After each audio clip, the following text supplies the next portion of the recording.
Hey guys, how's it going? It's Kyle over here at RVFD Fire, and I have Nick from Veldhuizen here with me today from the ambulance, and we're just going to take a couple minutes here to kind of talk about a life-saving campaign that we're working on launching here in Rock Valley and hopefully around to the rest of Sioux County within the next couple months or so. For those of you who do not know us, aside from being first responders, both of us actually work as registered nurses, and we both just really have a strong passion for emergency and trauma care, and that's kind of what ultimately sparked some of the ideas for this campaign that we're going to talk about here today. So trauma is the leading cause of death for anyone under the age of 46.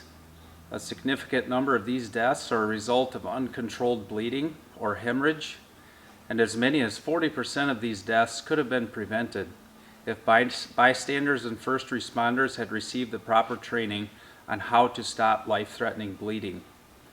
Stop to Bleed is one of our nation's largest public health campaigns, led by the Department of Defense, designed to encourage bystanders to become trained, equipped, and empowered to help in a bleeding emergency before trained help arrives. While many people tend to associate this with mass shootings and other disasters, the truth is accidents and traumatic bleeding can happen anywhere, at home, at work, in the shop, on the farm, or on the road. Stop to Bleed is considered the new CPR for trauma, and is more likely to be used by ordinary people than CPR in their lifetime.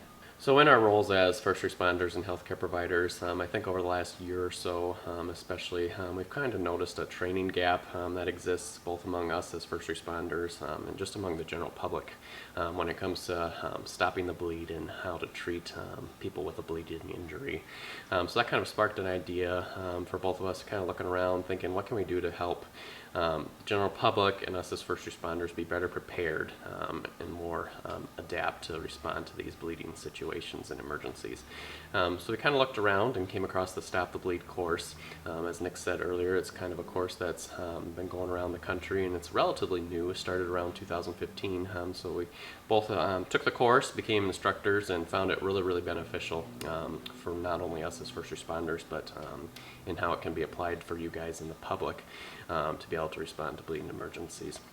And that's kind of the best thing about this course, is that you do not need any formal or prior medical training to be able to respond to these bleeding emergencies and help save lives ultimately. So kind of did some brainstorming back and forth and decided to help launch a campaign here in Rock Valley, and that's eventually going to be spread into Sioux County from what we're told. So kind of stage one, what that looks like here is that we're going to be really focusing on training all of our first responders here in Rock Valley, so we're all on the same page. We just did the Rock Valley ambulance recently and looking to do the fire department next month, and hopefully the PD here soon as well. And once we get those classes done, we're going to go out to the schools in the community and really work with the teachers and all the staff there so they know how to respond to these situations and feel prepared to be able to respond if there's ever a bleeding emergency at school.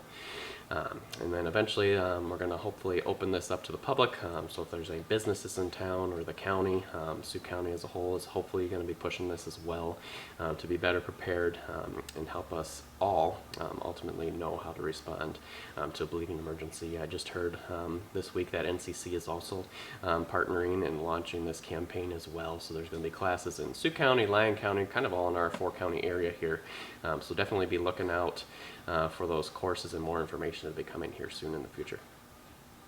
So one of the major goals of the Stop the Bleed campaign is to create a sense of proactiveness and awareness, and to provide the necessary equipment to immediately respond to a mass casualty event or severe bleeding event. In today's day and age, it's unacceptable for first responders to not have the proper equipment and training, especially when it comes to bleeding control and critical incidents. Our mission here, specifically in Rock Valley, is to get life-saving bleeding control kits into each ambulance, police vehicle, fire truck, every school, and also businesses if they're on board with it, just in case a bleeding emergency arises. Unfortunately, this does not come without a cost. Our Stop the Bleed response kits we are looking to purchase would be approximately $600 each. We estimate it will cost around $7,000 to properly outfit all of our first responder vehicles in schools and businesses here in Rock Valley. If you or your business would like to donate or sponsor a kit, please reach out to either one of us, and we would appreciate your support and your willingness to help save lives. We'll start reaching out to the schools in town within the next month and to raise awareness for the importance of this training. If you or a school administrator or a business want to take a proactive approach in better teaching your staff and employees how to respond to bleeding emergencies, we would love to hear from you. So like we said earlier, if you have any interest in joining one of these training classes or want to become trained in how to stop the bleed, we would strongly encourage it. Be looking at our Rockville Fire Department Facebook page, our YouTube channel, or Instagram page. We're going to be posting a bunch of updates on these upcoming classes within the next couple months or so. Also be watching NCC's page for the countywide classes that are going to be coming up as well. We hope to see you at some of these classes. So we hope this video can give you a brief overview of our Stop the Bleed project and help you recognize its potential to save many lives. Thank you for watching, and don't be afraid to reach out to either of us if you have any questions or would like any more information.